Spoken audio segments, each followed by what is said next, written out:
Como para estudiar lo que vimos la clase anterior, tenemos otra conclusión. La teología moral, acudiendo a la revelación y a la razón humana, orienta al comportamiento de la persona según el camino del bien. Es muy importante tomar en cuenta estas dos partes, la revelación y la razón humana.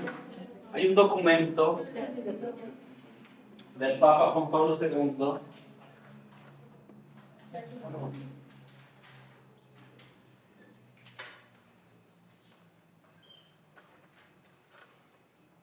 se llama Fides Ratio, se pronuncia en latín.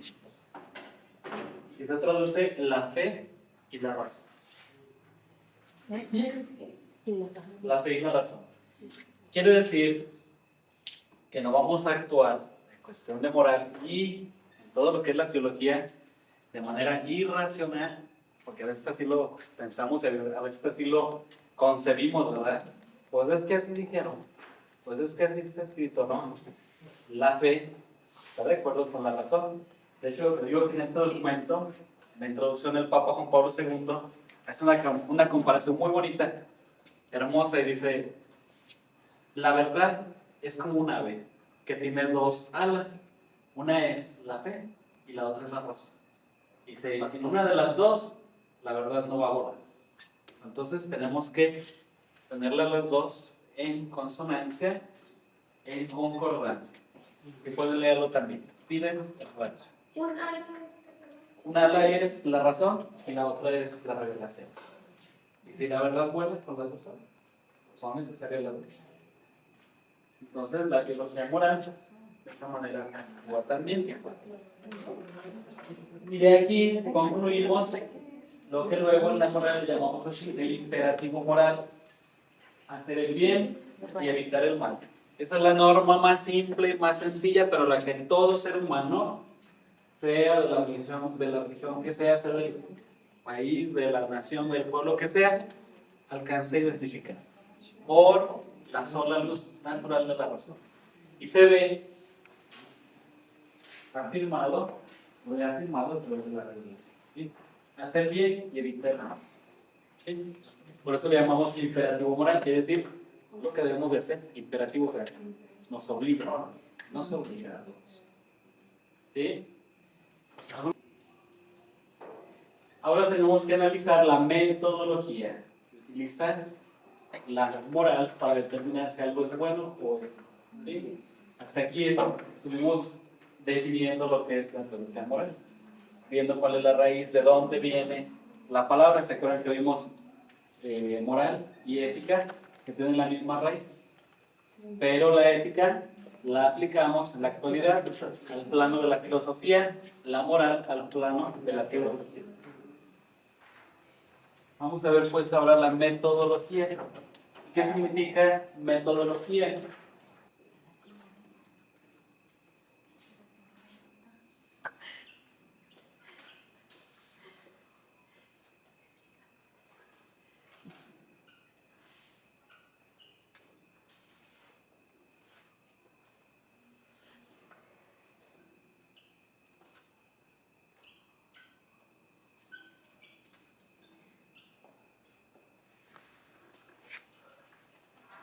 La palabra metodología tiene como raíz estas tres palabras griegas: meta, logos, logos. Meta, que es una preposición que significa hacia; logos significa camino; y logos, que significa transporte. Por lo tanto, es el camino que utiliza una ciencia para alcanzar su fin o su objetivo. ¿Cuál es la metodología propia de la teología moral? Es lo que vamos a ver enseguida. ¿Sí? Camino, ¿sí?, que toma una ciencia para alcanzar su objetivo.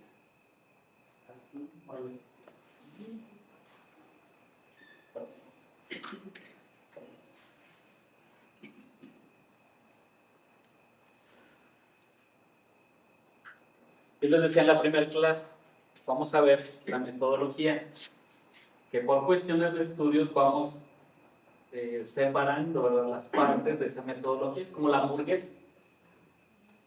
Cuando nosotros nos comemos la hamburguesa, nos dan toda te dan la mordida y se la echas toda. Y aquí pues, lo que vamos a hacer, o sea, no te vas comiendo parte por parte, primero la tapa de algo, y luego el queso amarillo, y luego la carne, ¿no? ¿Verdad? Entonces, ahorita vamos a hacer eso por cuestión metodológica, pero en la realidad no sucede así, porque no actuamos y lo decimos, a ver, ¿me persigno o no me persigno? ¿Es bueno o es malo? No, pues, o sea, hacemos la acción, sí, pero por cuestión metodológica vamos a ver las diferentes partes. Es como si agarráramos la hamburguesa y la separáramos y luego fuéramos viendo cada una de las partes. ¿Sí? En el caso pues, de la moral, tiene que ser en primer lugar un discernimiento. ¿Cuál es la voluntad de Dios? ¿Qué es lo que Dios quiere? Eso es lo que nos diferencia entonces en cuanto a la moral de los judíos, en cuanto a la moral de los musulmanes. ¿Sí? Porque nosotros tenemos nuestros puntos de referencia propios. ¿Qué es lo que Dios nos ha revelado? ¿Qué es lo que nosotros tenemos como punto de referencia? ¿Sí? Y vamos a ver más adelante otra vez nuestros tres pilares que son Sagradas Escrituras, con T mayúsculo. ¿Sí? Tradición con T mayúsculo. No sé si lo de la tradición está bien entendido. Luego como que es el que causa un poquito más de confusión. Porque luego hablamos de tradiciones con T minúscula. ¿Sí? Por ejemplo, las tradiciones del Día de Muertos. O las tradiciones de la Semana Santa. Pensamos que es nuestro ritmo, ¿no? Una tradición con T mayúscula. Ya hablábamos en la primera clase también del ejemplo de la Asunción de la Virgen María. Es una tradición dentro de la iglesia que prácticamente desde que nace la iglesia, desde que María acompaña y muere, viene acompañando a los cristianos. Es una tradición con T mayúsculo. ¿Sí? Entonces, primer paso será el discernimiento. Sí, ahorita les voy a dar las partes, ¿sí?, que llevan la metodología. En el discernimiento tenemos que tener presentes tres puntos importantes. Los voy a borrar.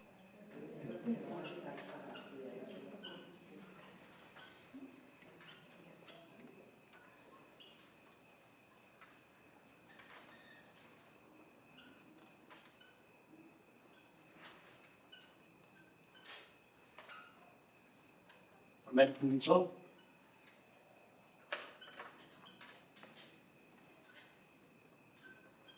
sería el objeto.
Es la realidad que se está analizando y entonces la reflexión se realiza a partir de ello.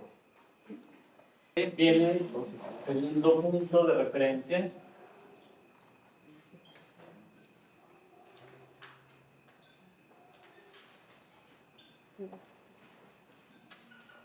Que es la perspectiva.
y esto es bien importante, la perspectiva.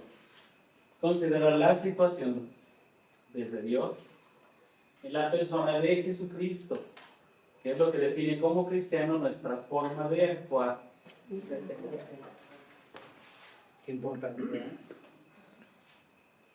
¿Cuánto falta nos hacer en todos los ambientes? En la política, en la economía. A Dios lo que es de Dios, al César lo que es del César, pero de una manera equilibrada. Pero bueno, entonces, la perspectiva. Y el tercer punto es el contexto. La gente no va a misa los domingos. La gente no se siente identificada con la iglesia. ¿Cómo va a tener un contexto adecuado para luego escuchar esto? También el contexto es la comunidad eclesial de base. Este es un planteamiento que se viene proponiendo desde los años 70, por ahí, ¿verdad? ¿Qué son las comunidades eclesiales de base? Es de que la iglesia, vamos otra vez, sigue el modelo del Imperio Romano en cuanto al estado, el municipio, las ciudades, y luego hay unidades más pequeñas que se han estado proponiendo desde entonces, que es por cuadras. O sea, por cuadras, en una colonia, en un fraccionamiento, formar una comunidad eclesial de base, donde las familias se reúnen de una manera periódica, puede ser cada semana, puede ser cada 15 días, cada mes, a discutir temas de iglesia. ¿Sí? Aquí la diócesis está proponiendo vivir de esa manera. Es un poco complicado, en algunas parroquias ya lo están haciendo. Entonces, las pequeñas comunidades, entonces, esto también forma tu contexto desde el cual vas a adquirir elementos, herramientas, ¿sí? Para luego poder hacer, ¿sí? Los grupos significativos de pertenencia, como la familia, vamos otra vez a lo mismo. Si los papás no van a misa, los papás no motivan a los hijos a vivir su fe, aquellos niños, los muchachos, los adultos pues van a vivir con muchas confusiones y van a ir creciendo con muchas confusiones, su contexto no va a estar bien orientado, bien focalizado. ¿Sí?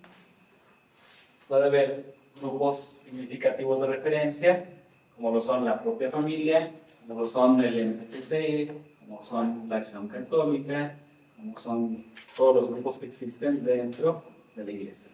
¿Sí? Todo en conjunto conforma el contexto que me va a dar a mí elementos y herramientas, como también es la escuelita parroquial, grupos de referencia que nos van a enriquecer y nos va a ir aclarando el contexto. ¿Sí? Entonces, estos son los 3 puntos de referencia para hacer el discernimiento frente a la votación moral. Les digo, no es que nos pongamos, a ver, ¿cuál es el objeto? Y luego, ¿cuál es el contexto? ¿Qué es la verdad? No, pues no, ¿verdad? Todo eso lo hacemos de manera automática y todo junto. Pero de ahorita por cuestión de estudio estamos separando la hamburguesa. Estamos viendo parte por parte. ¿Sí? ¿Estamos bien? Sí.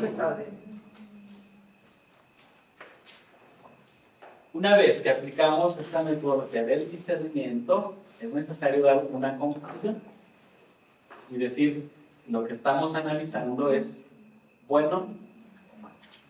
¿Sí? Aplicando todo esto a lo que decíamos como ejemplo, ese presupuesto de Sofitan, ¿es bueno o es malo? Entonces estamos dando una conclusión, ¿verdad? Pero que en base a todo esto. Luego el ambiente político ha estado enrarecido desde hace mucho tiempo aquí en nuestro país. Hay gente que sí entra con muy buenas intenciones de cambiar el sistema de corrupción, de cambiar el sistema que no nos lleva a nada bueno. Pero luego tristemente a veces se lo comen, aquella persona, y luego ya vienen también las justificaciones por parte de quien está inmerso. Pues es que padre que haga. Bueno, aquí vamos a ver poco a poco vamos a ir agarrando elementos y a veces lo que debe de ser un cristiano católico, pues lo menos peor. A veces es lo menos peor. O salirse, ¿no? Sí, a veces sí. Hay que valorar también las consecuencias de la decisión. Entonces, si el salir no tiene consecuencias tan graves, sí puede ser. Porque también está por medio de la salvación del alma. Y si a mí ese ambiente, o sea, yo estoy realmente horrorizado de lo que yo estoy viendo, y yo sé que no lo voy a poder enfrentar, ni cambiar ni poquito, pues mejor vamos. ¿Sí? Pero si yo puedo cambiar un poquito con mi presencia, entonces lo mejor o lo menos peor es estar ahí. Es estar ahí. ¿Sí? Entonces aquí hay que analizar todo eso. ¿Sí? ¿Qué es lo que continúa? Luego viene, entonces, para dar nuestra conclusión, este es el discernimiento. Hay una metodología que se llama observar. Bueno, por ese sentido también, iluminar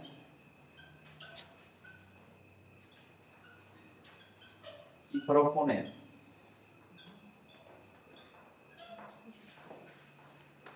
Podríamos decir que en el observar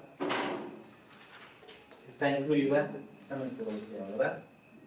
Vamos a observar, vamos a ver qué es lo que vamos a analizar, cómo lo vamos a abordar el tema y cuál es mi contexto de referencia. Entonces ahí estoy observando. Luego, iluminar. ¿Cómo vamos a iluminar? A través de la doctrina, ¿sí? De las Sagradas Escrituras, la palabra de Dios, el magisterio y la tradición. Por eso es bien importante que estemos enterados de qué es lo que dicen nuestros papas. ¿Sí? Yo a muchas de mis clientes de aquí de la comunidad, porque se hacen y me da gusto, y les he llamado la atención y les digo, es que a veces me llega un folletito del vidente de quién sabe qué regados y del otro lado del mundo, y lo leemos y no lo creemos. Y nunca nos fijamos, ni siquiera si trae el imprimatur o el Niki Lobster, ¿sí? Que es la censura, se llama como la censura eclesiástica. Un obispo o un sacerdote ya revisó el contenido y dice, está bien. ¿Sí?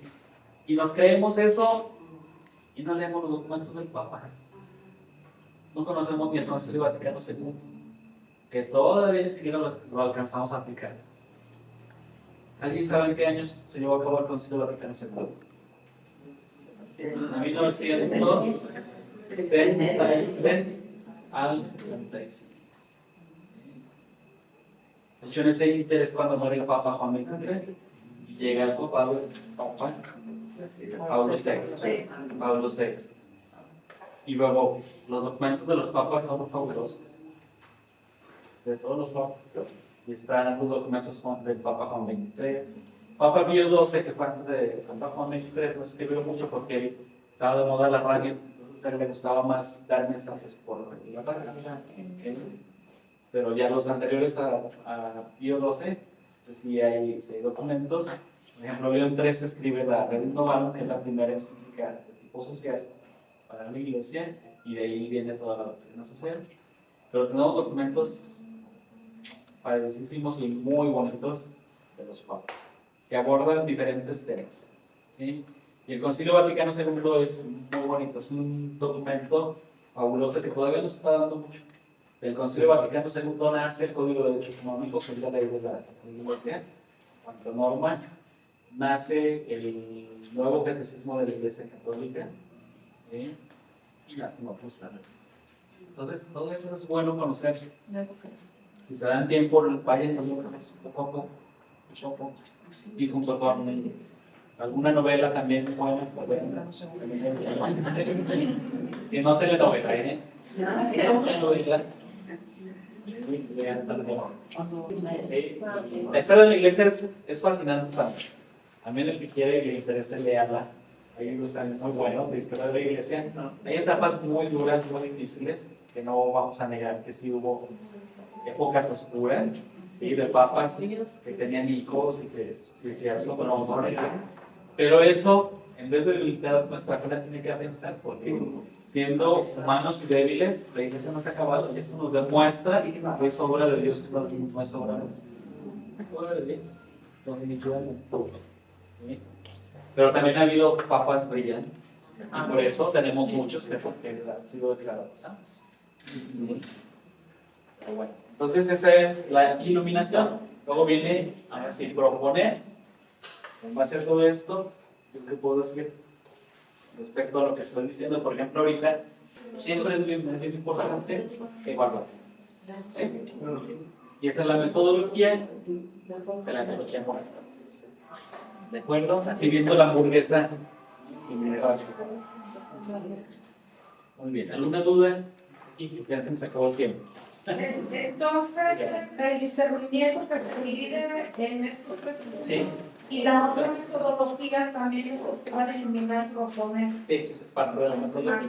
Y aquí nos faltaría, que no está anotado, la evaluación.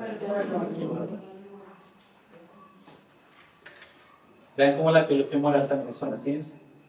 Entonces, nada más cuestión de que digamos, sí, no, esto está bien, esto está mal. Tenemos que aplicar una metodología. Y les digo, va uno adquiriendo elementos, herramientas, y tienes que dar una valoración. Por ejemplo, sacerdote, imagínense la confesión. A ver, espéreme, ¿qué me dijo? Déjenme ver en qué contexto estoy. A ver, permítame, vete, voy a iluminar. No, o sea, va uno adquiriendo los elementos, las herramientas para que todo se vea automático y damos paso a toda la metodología numismática. Por eso les decía, por cuestión de estudio, hacemos la separación para ir viendo los planos. Evaluar la conclusión. Evaluar la conclusión. No, la conclusión sería proponer. A ver, yo ya hice todo ya recorrí todo esto, ahora que propongo, ¿verdad? La conclusión. Y luego el evaluar es ver qué efectividad tuvo lo que yo hice. No tiene que ver con esto, pero ¿cómo deciden? O sea, ¿quién lo está dando? ¿Quién lo decide? Se le llama proceso de canonización. Y también amerita un estudio y mucho dinero. No porque se compre a los cardenales, unos así lo interpretan, no, sino porque requiere un estudio científico, profundidad, necesita invertir gente, y porque se van dando pasos. Los pasos para una canonización son primero, iniciar un proceso y a la persona a partir de ahí se le llama siervo de Dios. Aquí en Aguascalientes tenemos como siervo de Dios el Padre Toño. López y González acaba de pasar al siguiente nivel, que es venerable. Y entonces, una vez que se estudió el proceso de canonización, por ejemplo, de José López y González, se inició hace como 30 años, creo. Imagínense, y apenas se dio el segundo paso que se lo declaró venerable, y a la madre Julia Navarrete también. Una de las religiosas que siguen el colegio de paz.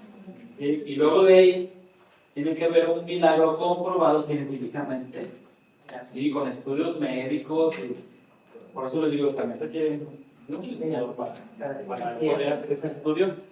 Y cuando se comprueba el milagro, entonces pasa a ser real.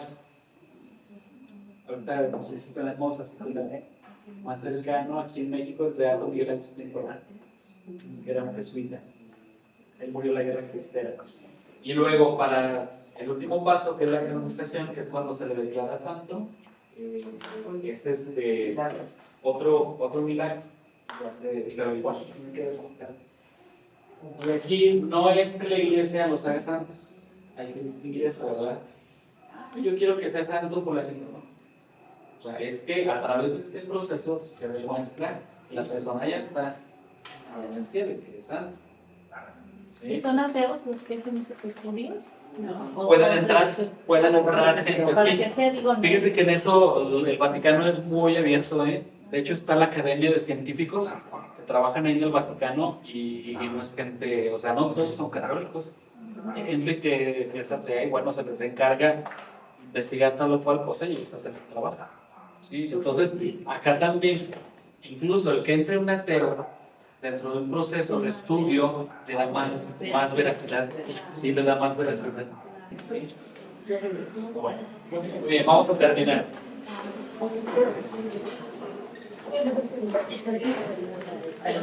Te damos gracias, Señor, se reina por los siglos de los siglos. Señor, esté con ustedes. La bendición de Dios Todopoderoso, Padre, Hijo y Espíritu Santo, descienda a todos ustedes y permanezca en paz. Pasen buenas noches.